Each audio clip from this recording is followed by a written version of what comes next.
Je suis très heureux d'être ici, d'autant plus que pour cette conférence, je pense que je vais apporter des choses que j'ai jamais dit dans d'autres colloques ou événements. Donc je vais quand même me présenter de façon succincte. Je suis Romuald Le Terrier, ethnobotaniste. L'ethnobotanique, c'est une science hybride entre l'ethnologie d'une part et la botanique. Donc c'est une fusion entre les sciences humaines et la biologie. C'est une étude des relations des hommes et des végétaux, principalement dans les sociétés traditionnelles.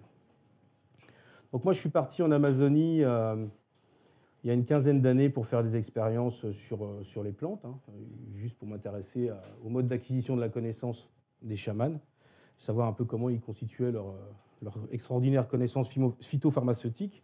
Et donc, dès que je suis arrivé là-bas, j'ai commencé un travail de terrain avec des Indiens Shipibo-Konibo, dans la région de Pucallpa. Donc on a pris des bateaux, on est allé sur le Rio Caleria, enfin sur plusieurs rios, et on a travaillé donc dans des communautés pour essayer de comprendre et déjà de répertorier ces plantes. Donc au début, moi je faisais un travail vraiment méthodique, très empirique, très cartésien. Je faisais des photographies de mes végétaux, je faisais des petits prélèvements, voilà, tout ça. Puis les chamans, ils se marraient un peu, ils avaient toujours un peu le sourire. On disait, bah, c'est bien, tu fais quoi, Romuald et tout. Voilà, je classifie, tout ça. Ils disaient, non, d'accord, tu veux apprendre le savoir des plantes. Je dis, exactement. Bah, tu peux arrêter de faire des photos et puis de faire des croquis, des machins. Et viens prendre les plantes de vision avec nous. Et là, tu vas être enseigné. Des plantes de vision. C'est quoi? C'est une drogue? Alors eux, ce concept-là, ça ne leur parle pas du tout. Une drogue, ça n'a aucun sens pour eux. Donc, au fur et à mesure du temps, j'ai compris. Puis je me suis dit, bon, je vais quand même essayer de faire ces expériences visionnaires. Alors, j'en avais entendu parler quand même. J'avais lu toute la littérature des ethnobotanistes du XXe siècle, comme Richard Edmond Schultes, des gens comme ça qui avaient déjà décrit l'ayahuasca et plus ou moins les rituels chamaniques. Donc, à partir de là, je rentre dans l'expérience. Donc, la première fois, je suis terrorisé. Je ne voulais pas la prendre, d'ailleurs. Jusqu'au dernier moment, j'ai hésité. Et donc, je prends la plante et là, je suis propulsé dans une sorte de machine à laver en essorage 1100 tours minute cognitif et somatique. Et là, je perçois effectivement, après avoir essayé de me calmer, d'apaiser ma conscience, tout un univers d'informations qui me sont données comme ça sur plein de choses, sur les plantes, sur moi, sur mes ancêtres, enfin sur plein de choses. Donc la première expérience était quand même assez déstabilisante. Donc je décide de continuer à investiguer et puis d'essayer de mieux comprendre cette expérience. Alors j'ai passé ensuite 10 ans à travailler, à essayer de cadrer ce qu'est l'expérience ayahuasca. Alors l'ayahuasca, pour ceux qui ne connaissent pas, c'est un mélange de deux plantes visionnaires, la liane ayahuasca et un autre petit arbuste qu'on appelle la chacruna. La liane ayahuasca contient des principes qui permettent en fait à la diméthyltryptamine qui est à l'intérieur des feuilles de chacruna de devenir active et de donner des visions. Comment définir cette expérience? Parce que tout à l'heure, on parlait de la conscience. Ce matin, on disait la conscience, c'est quoi? C'est quelque chose, c'est notre subjectivité individuelle, c'est notre boîte noire dans laquelle on ne peut pas rentrer et qui est notre intimité propre, on va dire. Très vite, j'ai pris avec des chamans qui m'ont emmené à un autre niveau de l'expérience, ce qu'on appelle des visions collectives. Je vais vous donner un exemple que je donne souvent en conférence, certainement certains d'entre vous la connaissent, parce qu'en plus, c'est plutôt marrant. Donc, et ça illustre bien le propos, justement. Donc moi, j'allais prendre le soir dans une cérémonie avec un chaman Shipibo, et puis arrive quelqu'un que je ne connaissais pas du tout, d'un autre village, un occidental en fait, qui venait prendre aussi dans cette communauté, et donc je ne lui parle même pas, je ne le connaissais pas. Il vient s'installer dans la maloca c'est la hutte de cérémonie, il se met à 10 mètres de moi, et voilà, et donc là, on éteint les lumières, le chaman commence à chanter, on avait tous pris l'ayahuasca, et donc moi, lui, je l'oublie complètement, je me centre pour essayer de garder quand même l'aplomb de mon expérience. Et puis, j'ai donc les yeux fermés. Et puis, une première vision arrive. Et donc, je vois une sorte de maelstrom, une sorte de vortex lumineux comme ça qui se forme dans les visions. Et puis, les yeux fermés, donc je vois ça. J'avais la sensation, moi aussi, de plonger dans ce vortex, alors que mon corps était immobile, assis dans la hutte de cérémonie. Et puis, je vois ce mec-là que j'avais vu à l'entrée tout à l'heure, qui passe comme ça, et puis qui me regarde. Je croise son regard comme ça, avec lui, les yeux comme ça, et moi je me dis, ça c'est marrant, c'est quand même étrange. C'est tout, et puis la cérémonie se passe, et le lendemain matin, on fait une sorte de petit débriefing entre nous de nos visions, parce que les Indiens s'en foutent de nos visions, ça ne les intéresse pas. Eux, ce qui les intéresse, c'est le travail qu'on a fait sur le corps avec la liane, Et les visions, ça c'est très occidental et ça ne les intéresse pas trop de parler de... Eux aussi, ils en ont plein des visions, ils n'ont pas forcément envie de raconter. Donc on parlait entre nous, entre occidentaux, et moi je dis, bah ouais, moi ça a commencé hier soir, j'ai eu un vortex comme ça de lumière, et puis j'avais l'association de descendre comme ça, et le type il dit comme ça, ah oui, je t'ai doublé. Ah ouais, d'accord, c'est drôle. Sauf que ce que ça implique, c'est absolument énorme, parce que c'est quand même fabuleux, parce que ça veut dire que là, on est sur une expérience qui est une expérience à la fois intime, subjective, mais en même temps qui peut être partagée par un tiers qui est présent là aussi, et donc qui se greffe à la même réalité visionnaire, sans contact physique, par des voies qui restent complètement mystérieuses. Donc là, on touche, à mon sens, à un critère de réalité, parce que quand une réalité peut être partagée, qu'elle est communicable, qu'elle peut faire consensus, on commence à approcher déjà on va dire une notion embryonnaire de réalité concrète, au moins de réalité sociale en tout cas, et d'expérience. Donc à partir de ça, moi j'ai essayé de comprendre, ça m'a interrogé, j'ai refait d'autres cérémonies avec des visions collectives comme ça, et ça nous a permis d'essayer de mieux comprendre le mécanisme de ces plantes. Alors avec du recul maintenant, avec 15 ans de travail, sur le sujet, moi, ma vocation, il y a des gens, ils prennent l'ayahuasca, elle leur dit par exemple, bah, toi tu seras chaman, ou toi tu seras dans le soin, ou toi tu feras ci, tu feras ça. Moi, ce n'était pas du tout le cas. Je n'étais pas du tout destiné à ça. Le seul message que j'ai reçu un jour en vision, c'était de faire des passerelles interdisciplinaires entre le savoir chamanique et le savoir occidental, c'est-à-dire la science moderne. Et notamment des passerelles avec la physique. Ça, c'est vraiment, j'avais vu ça en vision il y a plus d'une dizaine d'années. Je ne savais pas comment, mais lorsqu'on prend le temps et qu'on le déroule, effectivement, ça a eu du sens après. Ce qui est souvent le cas d'ailleurs avec le chamanisme. Donc, moi, j'ai fait ces passerelles, et puis aujourd'hui, j'ai essayé d'élaborer un modèle, on va dire, pour essayer de comprendre ces expériences. Alors, en 2007, je rencontre un chaman en Amazonie, péruvienne toujours, sur le Rio Calera, un chaman métis qui s'appelle Don Ernesto, qui est décédé aujourd'hui, et qui, lui, avait, on va dire, une double culture, vraiment une culture indienne traditionnelle, mais aussi une culture occidentale, donc ça permettait d'avoir des échanges un peu plus riches et surtout de se comprendre mieux. Et un jour, il me dit, mais tu sais, le monde des visions, le monde des rêves et la réalité physique, c'est un peu la même chose, c'est une sorte de processus circulaire comme ça. Alors il me dessinait des serpents comme ça qui se mordent la queue, des Ouroboros, on appelle ça en alchimie par exemple.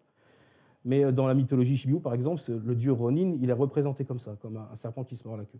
Donc il me dit, en fait, c'est pas un serpent, il me dit, c'est un processus, c'est quelque chose qui se passe à travers le temps.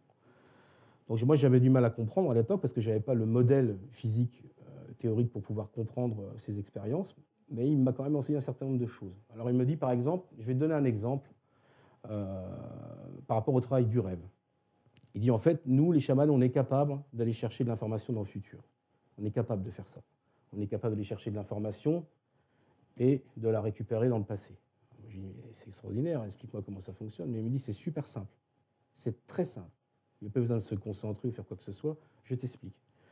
Alors, je vais prendre un exemple que j'utilise aussi souvent parce qu'il est assez éloquent, puisque c'est un peu un exemple qu'il avait utilisé pour me faire comprendre, parce qu'eux, ils ont des métaphores, mais qui sont des métaphores compliquées de chaman, qui sont des métaphores sur des métaphores.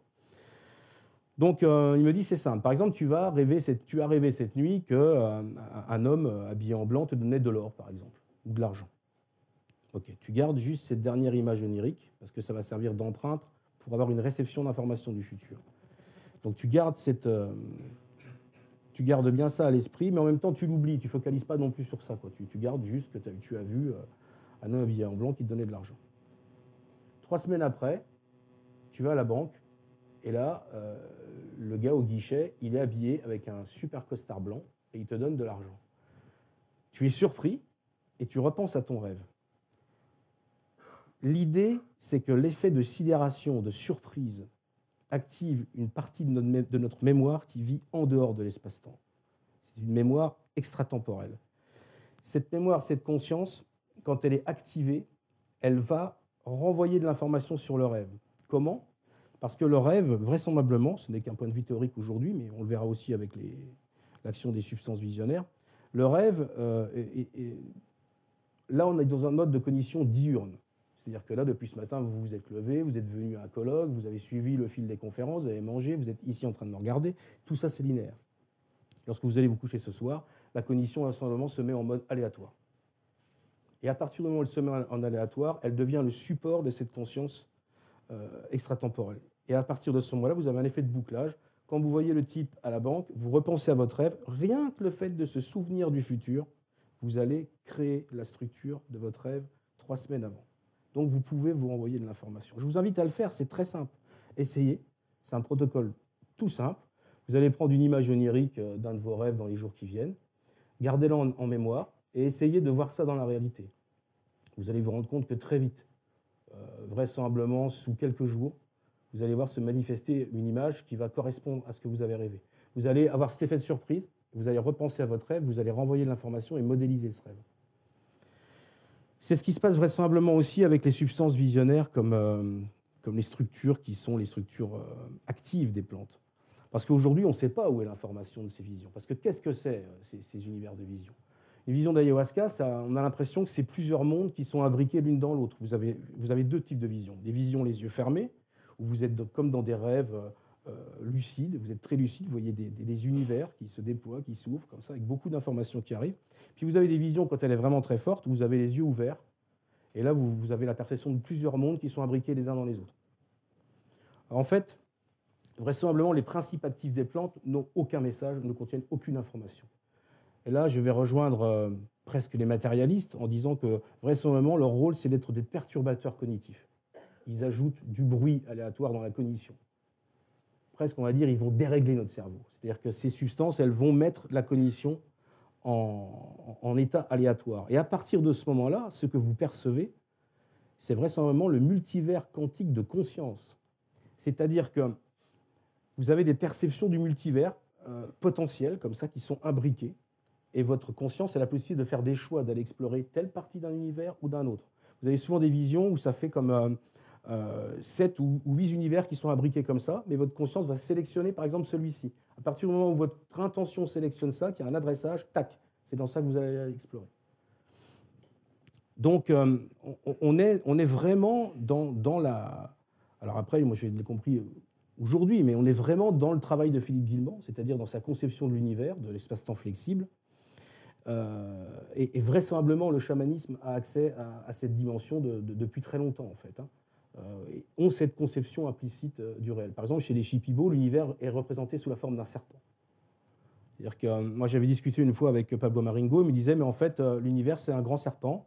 Alors au début, sa queue, c'est le début, et puis après, on a le corps. Mais quand on arrive au niveau de la tête, il a des centaines de millions de têtes. Ça ressemble d'ailleurs à une représentation du serpent dans l'hindouisme, Anatta. C'est-à-dire que ce serpent, au niveau de la conscience, il est multiple.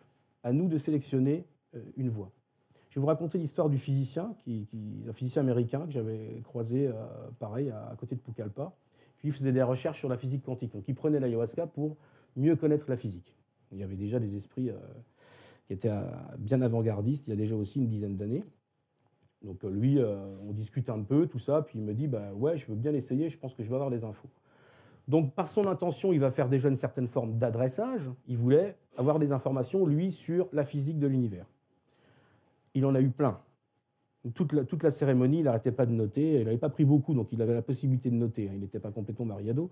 Donc, il notait, puis il était dans un état d'extase. « Ah, c'est génial !» Il était comme ça. « Ah, c'est merveilleux !» Il était en extase.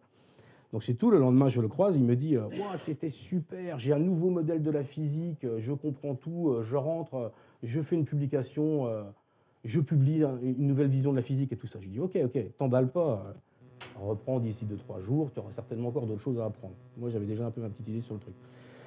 Bon, c'est tout, donc 2-3 jours après il reprend, et là ça se passe pas bien pour lui. Je l'entends, il note toujours, mais bon, il est plus grognon, il est... Je lui dis, ça n'a pas l'air d'aller quand même. Donc le lendemain matin, je le vois, je lui dis, ça s'est pas bien passé hier soir. Tu n'as pas eu d'infos? Elle me dit, si. Ah, j'ai eu plein d'infos. Elle m'a montré un modèle de la physique, mais l'inverse de celui d'il y a 2 jours. Pourquoi? Parce qu'à un moment, dans ce multivers, il y a tout un ensemble de possibilités qui sont imbriquées, comme ça.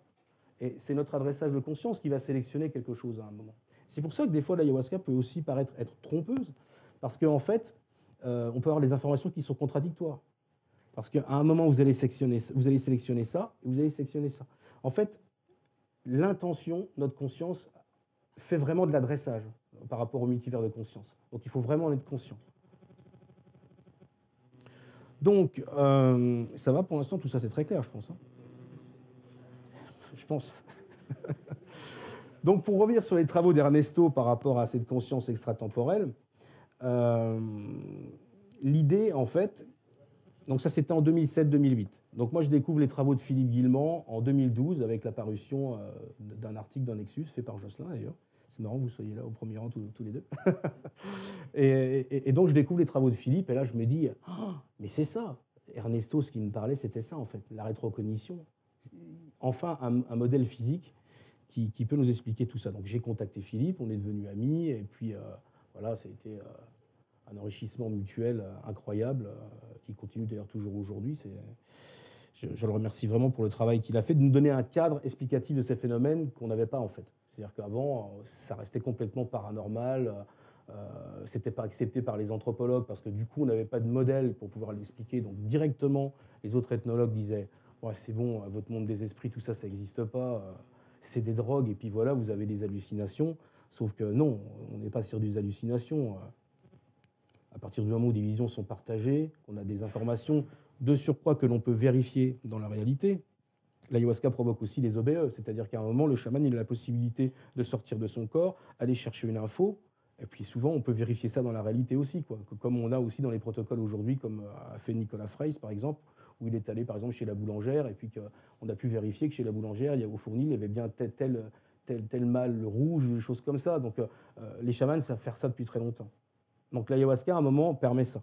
Alors, ce qu'elle permet encore, je vous dis, c'est vraisemblablement, c'est de créer du chaos, de l'aléatoire dans le cerveau, et ce cerveau devient récepteur de cette mémoire et de ce multivers de conscience qui, lui, est en dehors de l'espace-temps.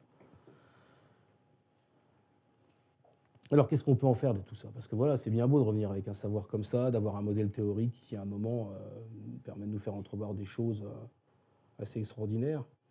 Eh ben on peut imaginer effectivement, moi ce que j'appelle la rétrocognition, la conscience la conscience rétrocausale, c'est-à-dire que c'est un processus rétroactif qui permet un guidage de la conscience. Alors, on dit conscience extratemporelle, mais il y a aussi l'idée de mémoire, hein, parce qu'on accède quand même à des informations dans l'ayahuasca et aussi à de la mémoire. Alors c'est souvent aussi, il y a des gens ont l'impression d'accéder à des vies antérieures dans le monde des visions, de revivre une vie antérieure, d'être dans la peau d'un paysan du Berry ou de se retrouver dans la peau d'une princesse égyptienne, des choses comme ça. C'est assez fréquent. Alors les gens, tout de suite, qu'est-ce qu'ils font? Ils s'identifient. Ah, c'est mon ancienne vie. Pourquoi? Pourquoi dire ça? Puisque si on peut se dire qu'à un moment, on a accès à une mémoire d'abord personnelle, une mémoire transgénérationnelle, une mémoire phylogénétique, et j'irais même jusqu'à dire une mémoire de l'univers, à un moment, quand on se branche sur un adressage de la mémoire, on accède à quelque chose, mais il ne faut pas forcément s'identifier. Parce que moi, je connais des gens qui ont pris l'ayahuasca et qui étaient super pas bien après parce qu'ils étaient dans la peau d'un assassin ou d'un truc comme ça et ils se sont dit, bah, ouais, moi, dans une autre vie, j'étais pas quelqu'un de bien, machin. Alors tout de suite, il faut dire, stop, ça ne vous appartient pas. Vous avez accédé à quelque chose. Il y a les traditions, tu parles de ça, hein, les archives akashiques dans l'hindouisme, enfin, cette idée de... Les chamans disent le grand livre du vivant. Voilà, ça, c'est des métaphores qu'ils utilisent. Ce sont des métaphores simples. Mais il est question vraiment de ce genre de choses. Il y a l'histoire avec le dinosaure aussi, ça c'est quand même assez incroyable. Moi je prends avec quelqu'un une fois au Pérou, c'était en 2006. Et lui, il voit un dinosaure, mais un espèce de diplodocus avec des épines de couleur rouge, tout ça et tout, un truc, il fait un super dessin, il dessinait bien, en plus il nous montre ça. Alors, nous on se marrait, parce qu'on lui dit, ouais, t'as vu des dinosaures, puis pourquoi pas des éléphants roses aussi. Et sauf que lui, c'était une expérience tellement forte pour lui au niveau émotionnel de voir ce dinosaure qu'il est allé voir un paléontologue, je crois que c'était en Espagne, qui lui était spécialiste des sauropodes et il lui a montré son dessin. Et le paléontologue lui dit mais c'est pas possible, c'est le spécimen que j'ai exhumé il y a 6 mois. On a découvert un sauropode qui a effectivement des épines et vraisemblablement elles étaient colorées. Donc qu'est-ce qu'il a vu sous ayahuasca? Il s'est branché à un moment sur un secteur d'information phylogénétique qu'on a tous en nous. Et donc, il y a à un moment la possibilité, par notre intériorité, d'accéder à cette mémoire, alors qui est en même temps extratemporelle, mais en même temps somatique. C'est-à-dire ici et ailleurs en même temps simultané. Lorsque j'ai travaillé avec des chamans sur ce que moi j'ai appelé le web cosmique, c'est-à-dire une sorte de cosmos endogène qu'on a tous à l'intérieur de nous, qui se rapproche des théories holographiques de l'univers, de dire que chaque parcelle vivante au moins de nous contient la somme de l'information de l'univers. Et tu as des chamans qui ont cette possibilité, par les plantes de vision, ou même sans plantes de vision, de se connecter à des chamans qui sont morts depuis plusieurs années, de se connecter à travers le temps et l'espace avec des sorciers africains, avec des moines bouddhistes, certains décédés depuis 500 ou 600 ans, dans une sorte de réalité de conscience où tous ces êtres continuent à exister, en fait. Et il n'y a pas que des êtres humains, il y a aussi d'autres entités qui sont censées être sur d'autres planètes. Donc, c'est ce que j'ai expliqué dans OVNI et Conscience. J'étais un peu audacieux, parce qu'au début, je ne voulais pas écrire sur ça, parce que c'était tellement... il fallait quand même le faire passer, quoi. Je veux dire, de dire aux gens... OK, il y a des ovnis, tout ça, mais vraisemblablement, c'est beaucoup plus simple. C'est-à-dire que ça passe par l'intériorité. Et eux, en fait, moi, quand je discutais avec les chamans, ils connaissaient une quarantaine d'espèces intelligentes avec lesquelles ils communiquaient, principalement pour des soins et pour des acquisitions de connaissances, en fait, pour leur pratique de médecine au niveau énergétique. Donc voilà, pour moi, c'est très... il n'y a rien de sensationnel dans ça. Je pense que c'est complètement possible. Et aujourd'hui, on a des modèles physiques pour l'expliquer. Mais ça méritait quand même de s'y intéresser. Alors, suite à cette pratique du rêve, que moi j'ai commencé à travailler avec Ernesto, à essayer de me rétroprojeter comme ça de l'information, je me suis rendu compte en fait que c'était très facile et que plus on le faisait, c'est ce que disait Fabrice avec par exemple le viewing, plus on pratique et plus c'est facile, plus c'est simple. Plus on commence à faire ce travail de se rétroprojeter une image onirique une fois qu'on l'a vue dans la réalité, qu'on y repense, juste un acte de se souvenir du futur. À partir du moment où on fait ça, on muscle vraiment sa rétrocognition. Donc Ernesto, quelques mois avant de mourir, en 2008, en repartant du Pérou, je ne savais pas qu'il allait décéder, je pense que lui le savait. Et dans son regard, je sentais un peu triste, mais je m'étais dit, bon, ben, c'est parce qu'à nouveau, je repars en Occident, et à chaque fois, il est toujours un peu, ça le chamboulait un peu. Il me dit juste un truc, il me dit, mais tu sais, Romuald, le réel, c'est comme un rêve, il est aussi malléable. Il faut faire la même technique. Tu peux faire exactement pareil. Il suffit juste de créer ce que moi j'ai appelé les synchronicités, mais que lui, il n'appelait pas comme ça dans son langage, mais c'est exactement la même chose. Donc je suis rentré en Occident, et puis j'ai dû attendre encore une paire d'années avant de tomber sur les travaux de Philippe, et donc d'essayer ensuite d'élaborer mon propre protocole de synchronicité, de création volontaire de synchronicité. Alors souvent, quand on parlait à des Jungiens de synchronicité, on leur disait, mais c'est pas possible, on ne peut pas les créer. C'est un phénomène acausal, qui n'a pas de cause, on ne peut pas le maîtriser, on ne peut pas le créer volontairement, c'est impossible. Sauf que ça, c'était une vision jungienne du XXe siècle, et aujourd'hui, le cadre théorique de Philippe permet d'expliquer qu'on puisse les créer. Et ça fonctionne, il en a créé, il continue à en créer. J'en crée aussi depuis plusieurs années, et aujourd'hui, il développe aussi des ateliers, moi aussi, où on arrive à expliquer aux gens de façon très simple à créer leur propre synchronicité. Donc à partir de 2013, je commence à mettre ce protocole en place, un protocole très simple, où je sélectionnais au hasard des images d'animaux avec des archétypes.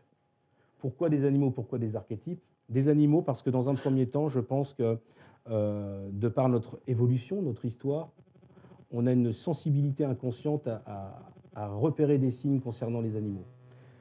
Pourquoi? Parce que l'homme technologique, c'est ça dans l'histoire, et le chasseur-cueilleur, c'est de là jusqu'à la porte. Là.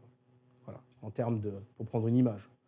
Donc on est, entre guillemets, câblé. À mon avis, c'est beaucoup plus simple c'est l'idée que j'avais eue de se dire c'est beaucoup plus simple de repérer des animaux, puisqu'au départ, je pense que les synchronicités est une magie de chasse, qui est encore aujourd'hui pratiquée d'ailleurs, hein, dans certaines contrées que j'ai pu explorer aussi. Donc je me dis, je vais faire ce protocole. Donc d'un côté, une centaine d'animaux, une centaine d'archétypes, et puis un système aléatoire pour les sélectionner. La première fois, je sélectionne, l'animal c'était un rat, et pas très séduisant, mais bon c'était un rat, et puis l'archétype du cristal. Ok. Donc je garde ça, comme m'avait appris Ernesto, je garde ça, je mets ça dans ma conscience, puis je ne cherche pas. Donc c'est tout, je décide de passer à autre chose, je range mon ordinateur, tout ça, et puis bon, c'est tout, je vais manger. J'y pensais plus du tout, je prends ma zappette, je regarde la télévision, je zappe. Un moment, je pose la télécommande, et puis je fais tomber un truc, je sais plus ce que c'était, une bouteille complètement au hasard, elle tombe sur la télécommande. Elle change la chaîne, et boum, qu'est-ce qui apparaît? Une chaîne de jeux vidéo avec un rat et des cristaux sur le dos. Tout de suite, j'ai tellement été surpris, j'en ai même eu un sourire, j'ai rigolé, j'ai une espèce de fou rire. J'ai dit que c'est quand même drôle. Je pensais que c'était le fruit du hasard, honnêtement, je n'y croyais pas trop. J'ai fait ça pendant 3 ans.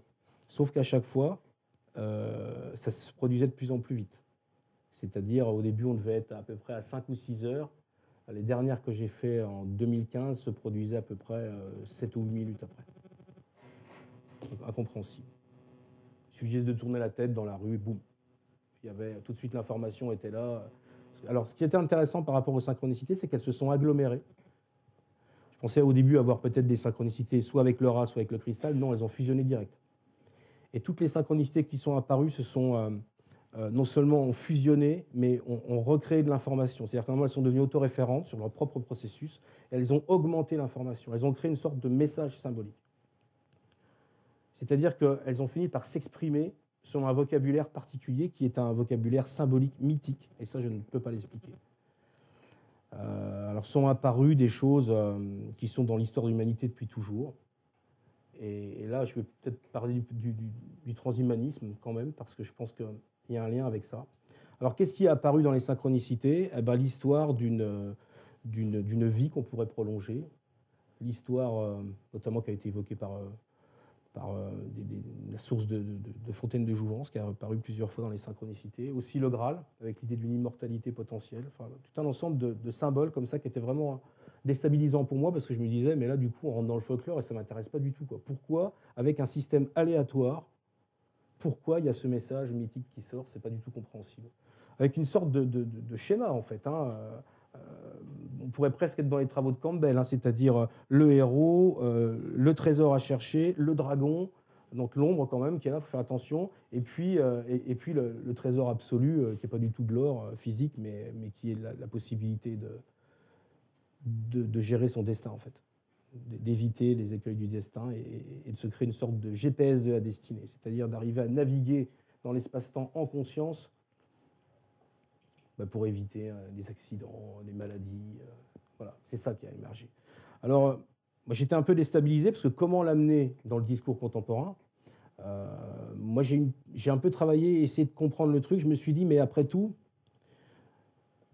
à mon avis, ça vient de l'intention primordiale du vivant. Qu'est-ce que la vie? C'est un phénomène qui essaye toujours de s'adapter, de survivre. C'est un phénomène qui essaye de s'auto-conserver. Voilà. C'est ça, la vie. Donc, on va dire que le substrat mythique, il est indissociable du substrat biologique. Et à mon avis, les rêves ou les prétentions du transhumanisme émanent de la structure biologique. C'est-à-dire qu'à un moment, le moyen n'est pas bon, c'est clair, on a bien vu, hein, on a parlé d'un plan des interfaces machines, cerveau, tout ça, mais dans le chamanisme, vous avez des choses qui sont très similaires. Il y a quelqu'un dans la salle qui m'a fait penser à ça ce matin, mais par exemple, dans les processus de diète, quand vous allez ingérer une plante pour avoir de la connaissance, vous faites comme une sorte d'implant. Vous allez faire une implantation de mémoire végétale d'un arbre ou d'une plante, vous allez la diéter, vous allez avoir de l'information. Et quelque part, c'est très similaire. Donc, à un moment, le moyen n'est pas bon chez les transhumanistes parce qu'il est clairement matérialiste, il y a du profit derrière, les histoires d'argent et tout ça, mais je pense que de toute façon, la volonté de ces gens de devenir immortels, de vouloir se régénérer, rester jeune, tout ça, ça fait partie d'une sorte de substrat archétypal qui vient du vivant et qui s'est communiqué dans toutes les traditions du monde entier. C'est-à-dire que ce soit chez les aborigènes d'Australie, on retrouve ces mythes aussi chez les Indiens, chez les Amérindiens, on le retrouve partout. Donc, à quoi ça peut servir ce message? Qu'est-ce que ça peut vouloir dire? Alors à partir de ce moment-là, moi j'ai essayé de me dire, mais on peut peut-être essayer de créer des ateliers pour essayer de voir si ce n'est pas uniquement un délire à moi, est-ce que d'autres personnes sont susceptibles de créer des synchronicités. Donc à travers les ateliers, on s'est rendu compte qu'en fait, quasiment tout le monde arrivait à créer ces synchronicités. Mais que ce qui est intéressant, c'est que ça ne s'arrête pas. C'est-à-dire qu'à partir du moment où on a enclenché une dynamique, les gens continuent à avoir une sorte de balisage comme ça dans l'espace-temps. Parce que chaque synchronicité va créer une sorte de guidage vers une bifurcation temporelle. Alors, c'est quand même... il y a quelque chose de très important à comprendre, là, parce que les transhumanistes veulent le faire par la technologie et ils le feront mal. Ils ne pourront pas le faire, ils vont se planter. Mais vraisemblablement, on est équipé simplement par notre conscience pour faire ce genre de choses de façon naturelle. Ça veut dire quoi? Ça veut dire, je vais prendre le cas par exemple de la maladie, d'une maladie. Vous avez deux possibilités dans le futur. On vous annonce que vous avez un cancer, deux possibilités. On va faire plus simple, deux, pas plusieurs. Soit la vie avec la rémission, soit le cercueil et la mort. Bon. L'idée, c'est d'essayer d'aller vers la ligne temporelle qui va vous emmener vers la vie. Comment? En créant un certain nombre de synchronicités qui vont avoir le rôle d'attracteurs, c'est-à-dire qui vont guider, qui vont densifier au maximum la possibilité de la vie et pas celle de la mort. C'est comme se créer une sorte de GPS du destin, en fait. C'est à ça que sert la création volontaire de synchronicité ou aussi l'acquisition d'informations rétrocausales par les rêves. On peut les utiliser pour ça. Alors, comment à un moment intégrer ça dans une nouvelle vision de la vie? Parce qu'on peut se dire, mais là, ce qu'il raconte, c'est bien beau, mais quel support biologique on peut trouver à tout ça? Mais quand on s'interroge sur l'évolution, en fait, vraisemblablement, on peut arriver à une synthèse homogène entre des choses aujourd'hui qui sont complètement en opposition. L'aléatoire de Darwin et le finalisme. Comment? Eh bien, l'idée, c'est qu'en fait, l'évolution, l'intelligence de l'espèce, l'intelligence de la vie, elle est, sous cette forme de mémoire et de conscience, extratemporelle. À un moment, si une espèce elle a besoin de s'adapter à un milieu, vraisemblablement, elle va chercher son information dans le futur, elle se la renvoie aussi dans le passé. Comment ça fonctionne? Vous avez par exemple l'exemple de la cigale en Amazonie, c'est une cigale qui a pris la forme d'un petit caïman. Comment, d'un point de vue uniquement d'essai, au hasard, une cigale arrive à prendre la forme d'un caïman, sachant que ce caïman va faire peur à des prédateurs potentiels? Pour moi, la seule façon possible d'expliquer ça, c'est et de conserver le hasard, les mutations aléatoires, mais aussi d'utiliser la conscience extratemporelle, au moins la conscience de l'espèce. Ou si on ne parle pas de conscience pour une espèce, au moins une intention, celle de la survie. Donc à un moment, qu'est-ce qui se passe? Vous avez cette mutation, en fait, cet ensemble de mutations qui a transformé cette cigale par mimétisme en un petit caïman, ça marche super bien dans le futur. Dans son environnement, ça fonctionne très bien, ça la protège. Donc cette information, elle est validée dans le futur. Qu'est-ce qui se passe? Eh bien, à un moment, cette information, elle passe dans la conscience extratemporelle, dans la mémoire de l'espèce, et elle va modeler les mutations aléatoires des gènes, puisque comme ce sont des systèmes aléatoires, ils deviennent des supports pour cette information et cette conscience extratemporelle. À partir de ce moment-là, on peut imaginer que l'évolution fonctionne comme ça, par rétrocognition. Alors peut-être pas une rétrocognition consciente comme nous on l'a fait avec les rêves ou les synchronicités, mais au moins une intention qui fonctionne sur le même principe, et ça c'est en accord aussi avec la théorie de Philippe. Donc il y a toute une vision du vivant qui émerge aujourd'hui. On a d'abord eu un modèle théorique physique, aujourd'hui un modèle cognitif, un modèle du vivant est en train d'émerger, ou peut émerger, des travaux de Philippe. Et vraisemblablement, ça sera très riche d'avenir, parce que je pense que si on arrive à créer ce que moi j'appelle une balise, un attracteur en fait, ça veut dire que les synchronicités, elles ont un rôle d'attracteur sur le vivant. Si vous voulez aller là, vous posez une intention, votre intention c'est d'aller ici. Peut-être, je ne sais pas, de vivre jusqu'à 90 ans, par exemple. Si vous arrivez à recevoir une information que vous êtes vivant à 90 ans, cette information, de fait, va vous guider par le biais de synchronicité jusqu'à ces 90 ans. Donc pas besoin de transhumanisme, parce que vraisemblablement, cette mémoire rétrocausale est capable d'agir sur les gènes sans passer par des biotechnologies. Là, j'avance des hypothèses, attention, je précise quand même, je m'avance très fort. Mais En tout cas, cette théorie, en fait, on peut l'expérimenter. On peut créer des expériences pour essayer de la prouver. Donc, l'avenir de cette recherche passera par un certain nombre d'expérimentations qui sont possibles. Il suffit juste d'établir des protocoles pour essayer de la valider, que ce soit dans la physique, la biologie, ou les sciences humaines, ou les sciences cognitives. J'ai parlé combien de temps, là ? 16h11. 30 minutes. Oui, ça fait un peu... je pense que je ne vais pas en dire plus par rapport à ce travail sur la rétrocognition, parce que j'en ai déjà dit, je pense, pas mal. J'ai dit des choses nouvelles, en plus, que je n'avais jamais dites ici. Peut-être, comme on a un petit peu dépassé sur le timing, si ça vous intéresse, peut-être parce qu'il y a quand même peut-être pas mal de questionnements, passer sur une phase de questions-réponses, si ça vous dit. Merci à vous.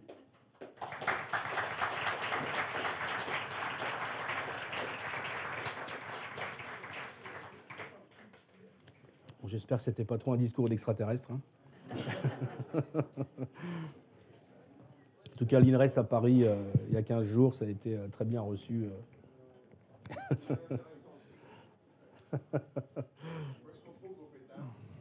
J'ai pas de pétard.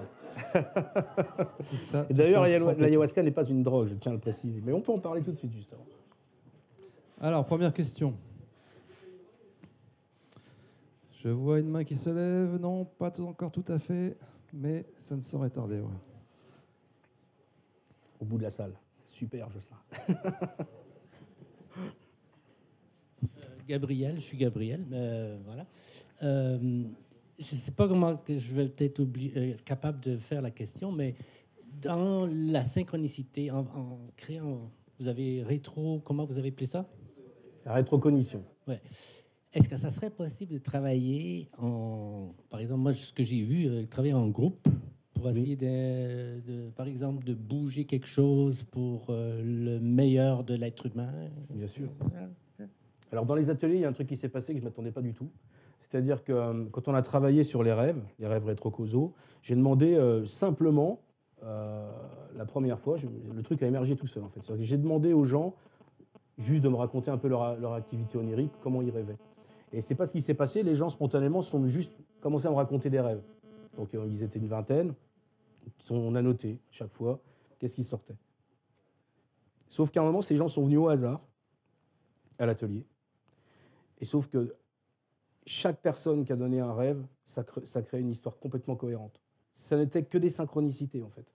Et même les personnes entre eux, il y avait des effets miroirs, les mêmes professions, ils ne se connaissaient pas, des prénoms, les mêmes prénoms, c'était vraiment hyper bizarre, quoi. Comme si à un moment, comme ces gens allaient se connecter à quelque chose de collectif dans le futur, comme si ça les avait amenés à plein d'effets de synchronicité déjà le jour de l'atelier. L'influence de la pensée collective est extrêmement importante par rapport à la rétrocognition. Parce que pourquoi on n'arrive pas à modéliser dans le réel un certain nombre de choses, c'est parce qu'il y a une pression collective de gens qui ignorent leur possibilité de rétrocognition. Donc ça bloque, en fait. Il y a un effet de blocage. À un moment, je ne devrais pas dire ça, mais c'est marrant quand même. Bon, pendant à peu près 2 ans, j'ai essayé de gagner le loto. J'ai essayé d'aller chercher de l'information dans le futur. Mais je suis monté jusqu'à 4 chiffres. Je n'ai pas pu aller plus loin. Parce qu'en fait, j'ai senti qu'il y avait une résistance incroyable, non seulement du futur, comme dirait Philippe, mais une résistance collective. Alors au début, je pensais que c'était les gens qui gagnaient, ils étaient tellement dans l'euphorie, c'était tellement incroyable, ils agissaient sur le tirage aléatoire des nombres. Et c'est pas ça qui se passe. Une fois, j'étais dans un bar et il y a un tirage qui sort complètement improbable, mais c'est souvent le cas quand c'est au hasard, du style 40, 44, 47, et puis quasiment que des 40. Et là, dans le bar, il y avait 2 papis qui commencent à dire « Mais regarde, mais c'est pas possible, ce truc est truqué, mais c'est des voleurs, quoi. C'est pas possible qu'un truc comme ça, il sorte. » En fait, c'est les gens qui perdent qui rétroagissent sur le tirage. Donc la pression est tellement énorme, c'est impossible d'aller chercher ces numéros. Philippe, il a raison quand il en parle dans La Route du Temps, c'est impossible. C'est impossible. Ça, il faut laisser tomber. J'ai perdu beaucoup de temps avec ça. Et de l'argent aussi. Une autre question ? Oui, on va prendre celle de monsieur ici, et je redonnerai la parole à vous.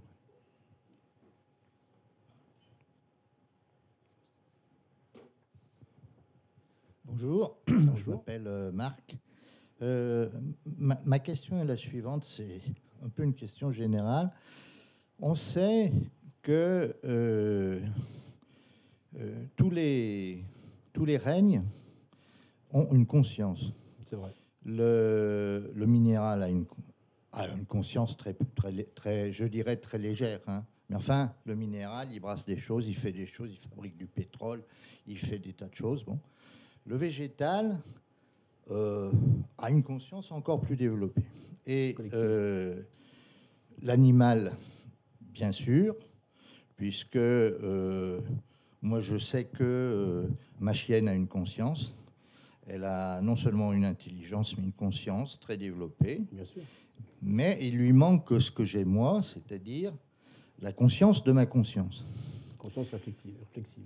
Alors, on peut imaginer, en fait, un petit peu d'ailleurs comme Teilhard Chardin, qu'il y ait dans l'univers une lente montée avec la vie de cette conscience.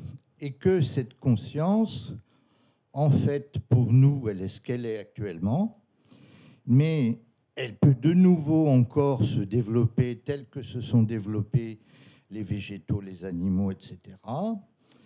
Et que finalement, le transhumanisme peut devenir un phénomène naturel, je dirais, de montée de puissance de la conscience pour éventuellement, après, faire des choses qui sont pour moi inconnaissables, mais qui, actuellement dans mon esprit, après de ce que vous venez de nous dire, on peut imaginer que dans un temps X, l'humanité pourrait entièrement être devenue chamane. Et voilà, c'était ma question. Qu'en pensez-vous ? C'est parfaitement possible. Mais en fait, il faut vraiment replacer l'homme dans un contexte différent. Il faut arrêter de voir l'homme en haut de la pyramide évolutive. Ça, c'est déjà une très grosse erreur. Voilà, ça, c'est très important. Ça, c'est stop. Ça, c'est vraiment le truc, ça, de le voir l'homme ici en haut de... Quand on comprend aujourd'hui, maintenant, ne serait-ce qu'en termes de botanique moderne, ce qu'est une forêt, les interactions, les communications racinaires, que ce soit par des signaux chimiques, électriques, la communication entre plantes, entre arbres aussi, hein, par éthylène, par exemple, par gaz, avec plus de 600 systèmes de communication différents. Donc, validé là par de la science empirique. Hein. Une forêt, c'est un super organisme. Ensuite, on apprend avec les chamans, puisque moi j'ai diété aussi des arbres, je me suis rendu compte qu'on avait affaire à des entités et des esprits collectifs. C'est-à-dire que derrière une intelligence... En fait, un arbre, ça va être une porte d'entrée à tout un phylum de connaissances qui est bien plus élaboré et bien plus relié que celui de l'humanité ou même de l'Internet. Hein. Il s'en passe plus dans une forêt ou même dans le sol d'une forêt que les connexions de nos serveurs. C'est inimaginable. Inimaginable les connexions qu'il peut y avoir, le savoir qu'il y a dans tout ça, c'est extraordinaire. Donc, la conscience végétale n'est pas quelque chose à mettre dans un compartiment. D'ailleurs, il y a une pensée indienne qui est intéressante. Hein. J'ai rencontré ça chez les Mirana. L'idée qu'en fait, il y a un lien d'ancestralité avec les végétaux. Eux, ils disent, mais en fait, au départ, il y a eu les plantes. Les plantes, des petites plantes. Voilà la perception intuitive qu'ils ont des choses, qu'ils ont peut-être eu par le viewing, ou moins par le chamanisme, c'est quasiment similaire. Ils parlent juste d'une plante qui ondulait comme ça, dans de l'eau. Voilà, juste une ondulation. On sait quand même que les algues bleues, les stromatolites, c'est ce qui ont créé les conditions de la vie. Alors eux, ils disent que les plantes ont créé les conditions de la vie, les conditions de la biosphère, et qu'ensuite sont apparus différents règnes, beaucoup plus mobiles, comme les animaux, puis les humains. Mais eux, ils disent, mais en fait, les êtres humains, les animaux, c'est comme des bourgeons sur une branche. Ce n'est qu'un prolongement de l'univers végétal. Il n'y a pas de catégorie chez les Indiens entre minéral, végétal, animal, humain. Et c'est la même chose. Voilà. Dans une continuité, une fluidité, quelque chose de dynamique. Donc quand on comprend ça, déjà, on a une vision de la vie où l'intelligence humaine, le somnum, la noosphère, mais que fait uniquement constituée avec nos cerveaux, nos machines, nos réseaux, tout ça, mais on est complètement largué depuis longtemps. La nature fait bien mieux. Et les chamans, quand ils disent qu'ils se connectent au web cosmique, qu'ils utilisent des lianes qui les connectent à des choses de l'univers, j'ai expérimenté la cielo-ayahuasca, on a l'impression d'être dans Hubble. On voit des galaxies, on voit des amas globulaires, mais c'est incroyable. Pourquoi? Comment? Alors eux, ils disent, cette plante, elle l'ouvre justement sur l'espace interstellaire, sur le web cosmique, qui est diffusé sur toutes les planètes où il y a de la vie. Et pour eux, l'idée qu'il y a d'autres planètes habitées, il y a d'autres mondes avec de la vie, mais c'est intégré dans leur culture et leurs croyances depuis des millénaires. Alors que nous, il y a encore 30 ans, on découvrait juste la première planète extrasolaire, quoi, en 95. Donc voilà, je pense qu'il y a un effort d'humilité de notre part par rapport à ça c'est clair. Ensuite, tout ça est en train de converger, des intelligences des baleines, des dauphins, de tout un ensemble d'espèces qui sont même certainement plus évoluées que nous sur certains domaines. Donc voilà, aujourd'hui on est en plein dedans. Vous voyez le débat sur la condition animale, sur même aujourd'hui les végétaux, il faut poursuivre, ça va se poursuivre tout ça. Voilà, j'espère avoir répondu à votre question. Alors vous vouliez intervenir? Oui, juste un retour à la synchronicité et puis êtes-vous capable de faire un rapprochement avec la vision remote viewing? Bien sûr. Ouais, ça se rapproche, non? Bien sûr. Ah, voilà. Vous avez, c'est quasiment le même mécanisme. Au niveau de la localisation, vraisemblablement, cette information est à la fois bilocalisée, à la fois en dehors de l'espace-temps, et puis vraisemblablement à l'intérieur du somatique de la personne qui pratique. Voilà. Pour moi, il y a les deux. Et donc c'est ici, et puis en même temps, c'est pas ici, c'est ailleurs. C'est complètement paradoxal, hein, mais c'est ce paradoxe qui fait que justement ça fonctionne. Voilà. Alors, on a une question ici. Alors j'ai une petite question. Vous avez parlé de créer sa propre synchronicité, mais vous avez parlé d'entraînement. Plus vous vous entraînez, plus on y arrive. Mais on commence par quoi finalement? C'est quoi la on peut première déjà s'entraîner leçon? avec le rêve. Hein, c'est déjà un bon entraînement de commencer à essayer de repérer des images de ses rêves dans la réalité, puis de repenser à ses rêves. C'est tout simple. Ça ne prend rien du tout. Il suffit quand même par contre d'avoir une bonne condition de rêveur, c'est-à-dire de ne pas tuer notre activité onirique par le matin du réveil, parce que là, c'est fini. Vous avez à peine réveillé, vous avez déjà oublié tous vos rêves. Donc, essayez plutôt de pratiquer ça quand vous êtes en vacances, vous avez un peu de repos, vous allez vous lever un petit peu plus tard, vous allez bien vous rappeler de vos rêves, ou alors vous faites des siestes, ça fonctionne bien aussi. Et puis, vous notez, tout simplement, et puis vous oubliez, vous notez juste, mais vous mettez ça dans un coin. Mais gardez quand même un petit peu à l'esprit quand même cette image, et vous allez voir que très rapidement, vous allez la trouver dans la réalité, vous allez repenser à votre rêve. Donc ça, c'est le premier mécanisme, on va dire, pour muscler sa rétrocognition. Ensuite, il y a des outils qui ont été inventés par les anciens depuis très longtemps, les oracles, comme le I Ching chinois, qui fonctionnent très très bien. Alors lui, il est complètement rétrocausal, il a été vraiment fabriqué dans cette optique, ou révélé, je ne sais pas si c'est fabriqué ou révélé. En tout cas, ce qui est intéressant avec le I Ching, c'est qu'il est capable d'aller chercher des informations. Moi, j'ai vraiment été chercher des informations que j'ai pu valider ensuite dans la réalité. Alors, comment ça fonctionne? Tout simplement, vous lancez des pièces. Ces pièces, elles sont soumises au hasard. Et puis, après, vous allez avoir un hexagramme, une information. Vous allez la vérifier dans votre réalité. Vous allez repenser à ce tirage. Et puis, ça agit de façon psychocinétique sur les pièces. Pas besoin de se concentrer à faire des mantras pour lancer des pièces. Ça n'a rien à voir. C'est juste le hasard. C'est le hasard qui compte, c'est tout. Alors, le I Ching, dans cette perception-là, il ne faut plus le percevoir comme un oracle. C'est un système de navigation. C'est-à-dire qu'il est performatif. Il va carrément sélectionner des lignes de commutation temporelle. C'est-à-dire qu'il ne vous donne pas une information sur l'avenir, il va créer cet avenir. C'est un système de navigation. Si je comprends bien ce que Oui, si je comprends bien ce que vous êtes en train de me dire, en gros, c'est-à-dire qu'en gros, notre conscience influerait sur notre futur, finalement. Bien sûr. C'est ça. Notre conscience, notre intention. Ouais. Mais ça, vous allez voir ça avec Philippe après. Hein. On aurait dû faire intervertir, Philippe passer avant et moi après, ça aurait été beaucoup plus simple. En tout cas, merci beaucoup. Hein. C'était une très bonne conférence. D'autres questions?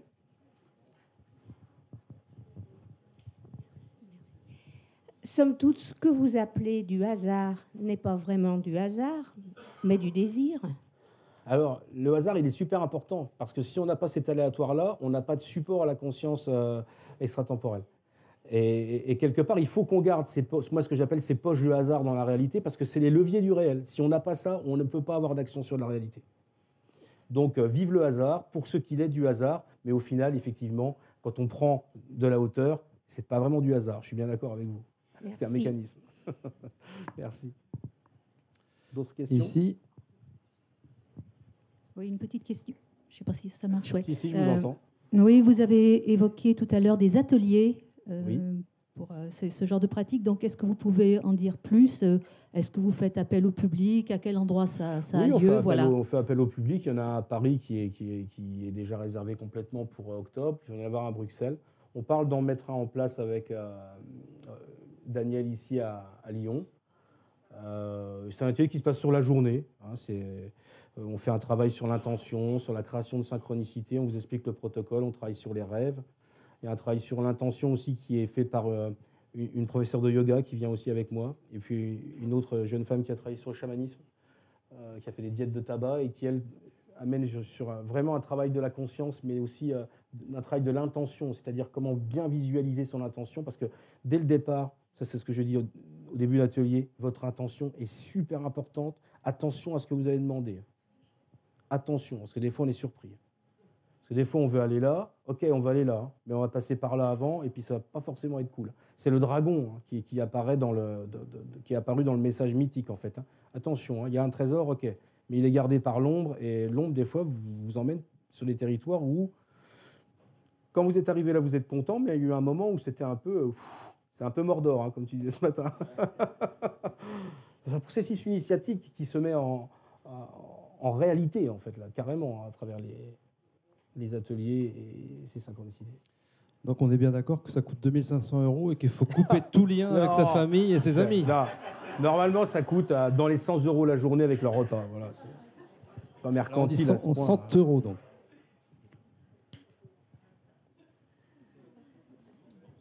Ça dure de 10h du matin jusqu'à 19h quand même. Il y a un peu de travail. Donc, Et les synchronicités qui ne prennent aucun sens. C'est pas une synchronicité. Et qui s'opèrent. C'est pas une synchronicité. Parce que forcément, elle a du sens. Si elle n'a pas de sens... Pas forcément. À part un côté comique ou humoristique. Oui. À ce moment-là, c'est un acte de rétrocognition. Mais vous ne lui avez pas apporté plus d'intention à ce moment-là. Ça peut se produire, ça. Oui, c'est comique, ça n'a aucun... C'est même, il y a un truc, tiens, c'est vrai, on a pensé à ça. Comme si on se moquait de moi, quoi. Ouais. Ah oui, mais ça, attention. Là, il y a un truc qui est lié au dragon, c'est le trickster aussi. Et le trickster, c'est dans les synchronicités, il peut y avoir un côté un peu trompeur des fois. Donc justement, il faut savoir faire le tri un peu de tout ça et être vigilant. Je suis d'accord. Non, d'accord. Et en cherchant, on ne peut pas lui donner de sens, à part le côté comique. Ça dépend. Il y a certainement un autre sens à percevoir. Mais si vous vous arrêtez juste à cette dimension, forcément, ça ne peut pas prendre une autre forme. Parce que dans la rétrocognition, dans la boucle, il y a cette information-là qui est descendue et pas autre chose. C'est pour ça qu'en musclant sa rétrocognition, on arrive à créer des choses de plus en plus concrètes, de plus en plus subtiles, en fait, aussi, en même temps. Allez. Bonjour. Bonjour. Vous dites que ce qui est valable pour une personne peut être valable aussi pour des groupes de personnes au niveau de l'intention, du désir. Donc c'est une forme d'éducation, de trouver son chemin ou trouver le chemin collectif. C'est un peu... Plus vous êtes nombreux, plus vous avez de force, en fait, dans le processus de rétrocognition. Si vous voulez à un moment agir sur quelque chose quand même, où il y a quand même une résistance, plus vous allez avoir une rétrocognition de masse, plus vous aurez de force sur les leviers du réel. Ça, c'est obligatoire. Mais vraisemblablement, si on crée un collectif pour gagner au loto, si à un moment ils surpassent le nombre de types qui perdent à l'euro-million, forcément, ça fonctionnera.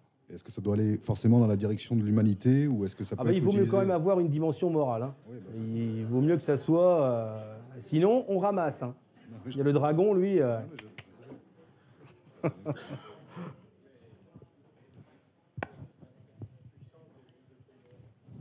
Pardon ? Bien sûr. Alors, oui, mais ça fonctionne pareil. Alors, tu peux reformuler la question, s'il te plaît ? Il me parlait des groupes de prière, le fonctionnement des groupes de prière. Il y a un fonctionnement qui est similaire. Mais, attention, parce que là, on est dans l'idée de la loi d'attraction. La loi d'attraction que tu connais bien, la loi d'attraction, piège à con, que tu as...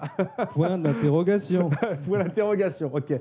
Oui, parce que la loi d'attraction, ça fonctionne, mais s'il suffisait juste de désirer un truc pour qu'il se produise, s'il n'y a pas du hasard, ça ne peut pas marcher.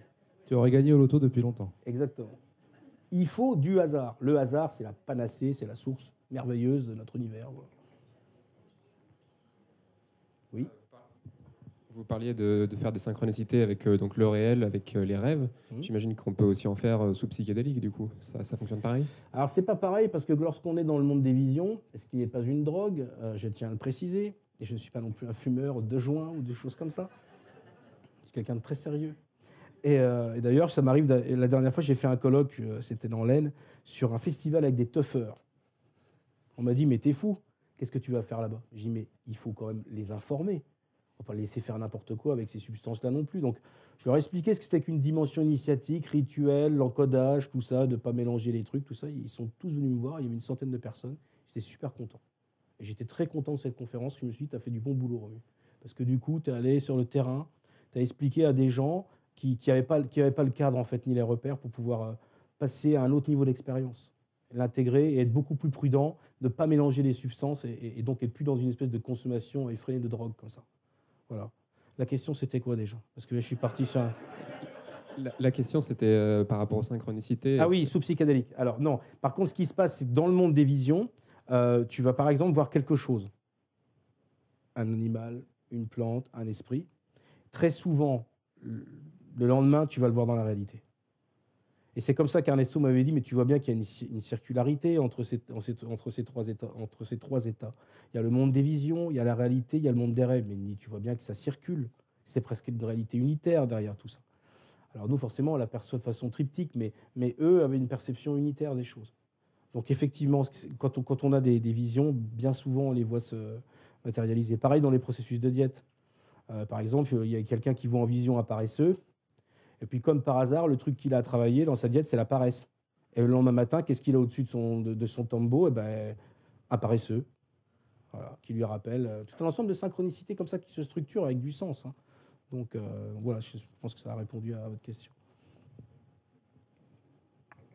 Tu ne crois pas que justement cette réminiscence des teufs, de la transe et tout ça chez les jeunes, ce goût pour les psychédéliques aussi, c'est une sorte de rappel ou une sorte d'appel intérieur ou quelque chose comme ça? On n'a plus de rituel d'initiation. Bon. Il y en avait encore un qui a été supprimé, c'était le service militaire. Je vous rassure, je n'ai pas fait l'armée, j'ai été réformé. Et P4. Mais bon, j'avais constitué un bon dossier psychologique et j'ai bien roulé dans la farine le psy militaire. Bon, ça c'est pour l'anecdote. Mais c'était quand même un rituel de passage, parce qu'il fallait quitter papa et maman, il fallait se soumettre à une certaine contrainte. Il y a des rituels initiatiques, par exemple, je pense aux aborigènes d'Australie, c'est complètement traumatisant. On enlève les enfants à la mer, on les emmène dans le bush, il y a des types qui se déguisent en esprit, qui font du bruit toute la nuit autour d'eux, après on vient leur faire des scarifications, on les circoncis, on joue du didgeridoo, ils sont couverts de sang, de duvet, de plumes, tout ça c'est ouf. Il faut la faire l'initiation. Par contre derrière, les mecs ils sont axés comme ça. Ils ont un rituel initiatique. Alors c'est ce que recherche de façon inconsciente la jeunesse quand elle va consommer des psychédéliques, de la marijuana. Malheureusement, comme ils font des combinaisons qui ne vont pas ensemble, ils vont mélanger, parce qu'il y a des plantes malgré tout qui ne s'aiment pas trop au niveau énergétique. Par exemple, la marijuana et l'ayahuasca ne s'aiment pas du tout. Donc le type qui est imbibé de marigène et puis qui va se prendre l'ayahuasca, il est tranquille. Ça va être toute la nuit. Qu'est-ce que j'ai pris? Parce que l'ayahuasca, elle dit ah ouais, mais là, moi, ça ne me plaît pas beaucoup tout ça. Donc un peu de ménage, quoi. Tu vois, c'est... Donc, essayer de leur apprendre qu'il y a certaines plantes qui ne s'entendent pas. Il y a des coopérations végétales, il y a aussi des guerres végétales. Ça avait été très bien montré d'ailleurs par Jean-Marie Pelt dans ses travaux sur les communications entre fleurs. Donc, il faut respecter ça aussi lorsqu'on consomme des substances, si elles sont d'origine naturelle. Après, je ne parle même pas des substances synthétiques, parce que alors là... Ernesto me disait, bah, tu sais... Et il se marrait quand il voyait les ethnobotanistes américains qui venaient, parce qu'eux, ils ne prenaient pas l'ayahuasca. Ils prenaient la machette et puis ils piquaient tous les échantillons dans sa chakra, tu vois, ils prenaient. Lui, il s'en foutait.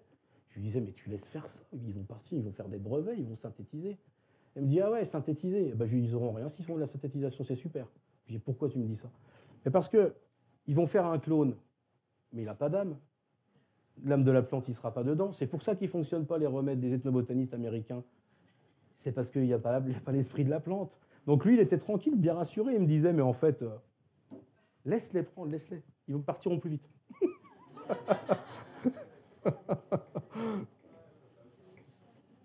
Alors, on a le temps de prendre encore quelques questions, si vous voulez. Et c'est intéressant, l'échange aussi. C'est pour ça que je préférais aussi avoir une partie où je peux discuter avec vous parce que là, dans ma réflexion sur la jeunesse, je parlais aussi en fait des sons, justement, de cette musique techno-trance.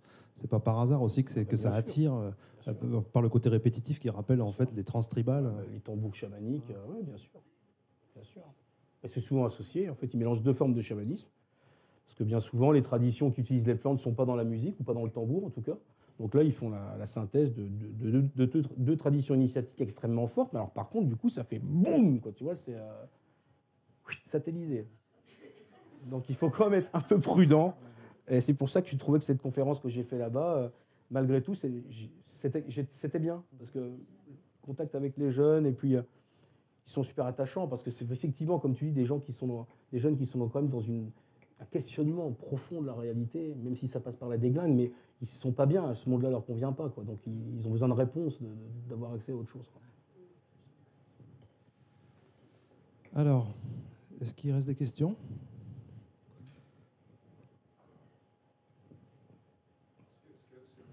Alors attends, micro. Oui, parce que moi je t'entends, mais la salle ne t'entend pas, je pense. Implicitement, ce que vous dites là, c'est en gros les psychédéliques synthétiques à éviter et les psychédéliques naturels peuvent être grosse source d'enseignement, quoi. Du bio. Du bio, exactement. C'est un peu ça que vous dites. Ouais, c'est clair. D'ailleurs, on n'a pas du tout la même thématique avec du DMT synthétique qu'avec du DMT d'origine végétale. C'est pas du tout pareil. Le DMT synthétique t'emmène dans des choses très, très métalliques, très, très abstraites, tu vois, des choses qui sont quand même assez, pour moi, associées quand même au mental, tu vois. Même s'il y a des dimensions aussi supérieures dans cette expérience. Mais malgré tout, le DMT végétal t'amène vers des choses organiques, quoi. Vraiment des choses, les enseignements de la nature, des plantes, de l'univers, quoi. C'est vrai pour les médicaments à base de plantes. Médicaments à base de plantes. Bah, si c'est des trucs de synthèse, il n'y a pas l'âme de la plante, comme dirait Ernesto. Donc après, voilà, il faut conserver. Alors je pense que sur les huiles essentielles, si, c'est conserver. Après, le mieux, c'est encore d'aller effectivement utiliser les bonnes vieilles méthodes. Vous prenez du thym et puis vous mettez ça dans de l'eau avec de l'eau chaude et puis vous attendez un peu et là, vous avez vraiment tous les principes actifs et les principes, on va dire, énergétiques, spirituels de la plante.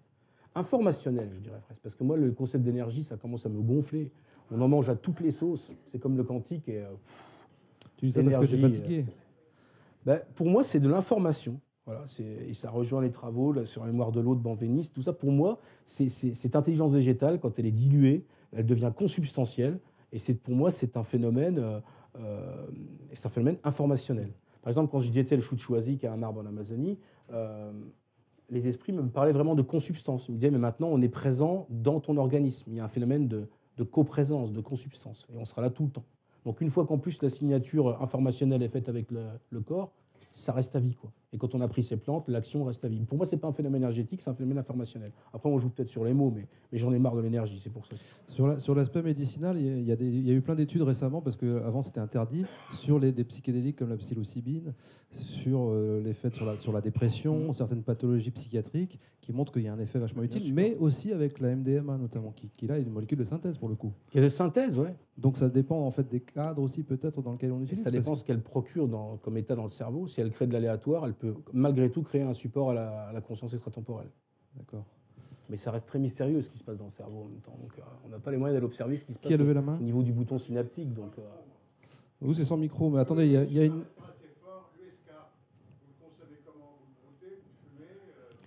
L'ayahuasca. En piqûre. C'est une boisson. Ouais, en fait, alors c'est deux plantes qu'on fait cuire pendant plusieurs heures. C'est une grosse cocotte comme ça, puis à la fin, il reste ça, d'un liquide tout noir. La dose, c'est ça. C'est déjà fort, hein, ça. Hein. Et ça infecte. C'est un goût absolument atroce. Alors au début, les gens qui apprennent la première fois disent « Oh, c'est pas mauvais ton truc ». Sauf que quand tu l'as pris 200 ou 300 fois, tu ne peux plus la boire. Non, ça ne met pas le cerveau du tout à l'envers. C'est une expérience visionnaire. Ça ne crée pas de dommages dans la conscience ou des choses comme ça. Après, il y a eu des accidents. Il y a eu des gens qui sont morts en Amazonie avec l'ayahuasca. Il faut aussi en parler, mais ils sont morts de quoi? Interaction médicamenteuse avec l'ayahuasca. Moi, je connaissais des vieux purgueros. Vous auriez pris un Doliprane, ils ne vous prenaient pas en cérémonie. Hein. Ils disaient « Tu vas diéter, hein. Tu vas m'expulser ça, je ne te donne pas l'ayahuasca. » Ça, c'était une des sources des gens qui ont décédé, et puis des gens qui n'ont pas été surveillés par des des chamans qui étaient dans le business et puis qui avaient 20 ou 30 personnes à gérer.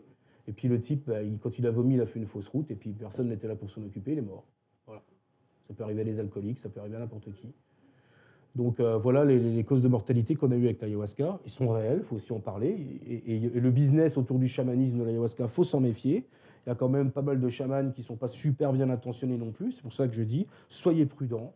Il ne faut pas partir comme ça sur un coup de tête en disant oh, je vais en Amazonie, je vais prendre l'ayahuasca. Maintenant, il y a une espèce de tourisme qui s'est mis en place. Moi, j'ai connu ça il y a 17 ans, 15 ou 17 ans. On ne payait même pas pour une cérémonie, quoi. On amenait un poulet, quoi. On amenait un poulet ou de l'eau potable ou des affaires pour les enfants. Et ils étaient super contents.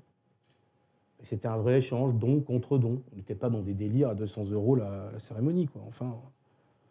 Et on va finir par faire disparaître la plante si ça continue comme ça. Parce que je peux vous dire que là-bas, tac, tac, ça y va hein, dans la forêt, les lianes et puis la chacruna. Donc, Attendez, parce que j'ai quelqu'un qui a levé la main depuis tout à l'heure, là. Est-ce que quand tu as ouvert certaines portes en prenant les plantes plusieurs fois, après, tu n'as plus besoin des plantes finalement? Tu arrives à accéder à ces choses-là sans les plantes? Mais tu n'as pas des visions, mais tu as des réceptions d'informations. C'est-à-dire que par exemple, à l'endormissement, effectivement, des fois, je me retrouve je me retrouve quand même dans des visions. Oui, ça permet d'accéder. Enfin, c'est une fois que ça a déjà été ouvert, disons que tu peux y retourner plus facilement. Exactement. C'est une histoire d'adressage de la conscience. Une fois que tu as l'habitude d'adresser, en fait, c'est plus facile, quoi. Tu connais le chemin, quoi, quelque part. Ouais, voilà, c'est ça. Voilà. Et par rapport au fait d'être toujours en groupe et accompagné dans la prise, des fois, c'est pas super top. Hein. Moi, j'ai eu la chance des fois de prendre. J'avais 2 chamans pour moi tout seul. Ouais. Mais pas seul. Enfin, toi. En solitaire, si je l'ai déjà fait, mais c'est pas. C'est moins bien parce que le chaman, il a quand même ses chants. Il a quand même toute cette technologie de l'esprit qui font qu'à un moment. Tout ça, il va avoir une dynamique, va t'emmener sur des choses spécifiques, va te soigner, va te guérir. Tu vois, donc en solitaire, c'est pas... Oui, parce que moi, je voyais plus le chaman comme un guide qui permet d'accéder... c'est un guide, les chants chamaniques. Guider plus sur l'utilisation de la plante, mais il n'y aurait pas de plante, il pourrait aussi te guider déjà... Mais c'est plus une expérience de cérémonie, disons, d'ayahuasca. Oui, bien sûr. Voilà. Mais effectivement, le chant chamanique et les Icaros ont une place extrêmement importante dans le processus. Hein. Okay. Dès qu'ils se mettent à chanter, voilà, les visions s'ouvrent, ce que j'appelle les univers boîtes se déplient, voilà, les esprits arrivent. Je veux dire, c'est complètement différent d'une cérémonie où personne ne chante. Puis des fois, tu te sens pas bien dans ton corps, et dès que le chaman chante, quand même. Parce que des fois, les mecs, tu les entends ronfler, tu dis, oh non, ils sont endormis. Tu dis, c'est pas possible. Alors toi, ça monte, t'es à toc, tu sais, c'est très fort. Tu te dis, non, s'il te plaît, chantez, quoi. Alors après, ils se réveillent toujours au bon moment en même temps. C'est très synchrone, mais au début, tu as toujours des peurs aussi. Tu as envie d'être coucouné, tu vois. Donc quand tu vois qu'ils sont endormis, tu fais « Oh non !»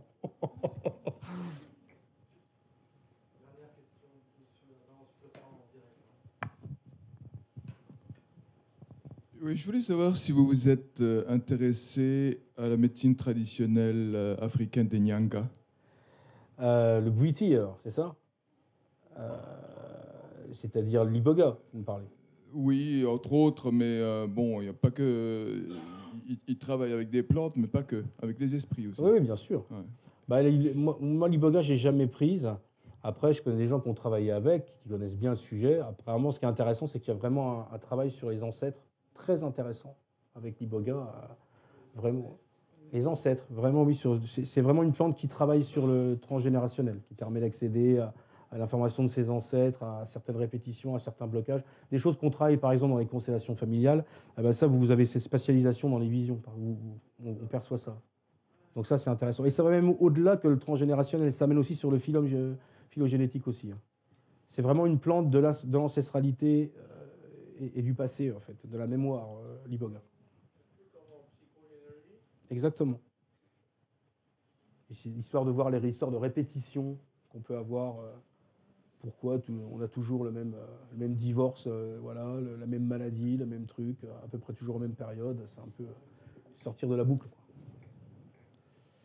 Alors, c'est parfait. Merci beaucoup. Tu es pile sur l'horaire.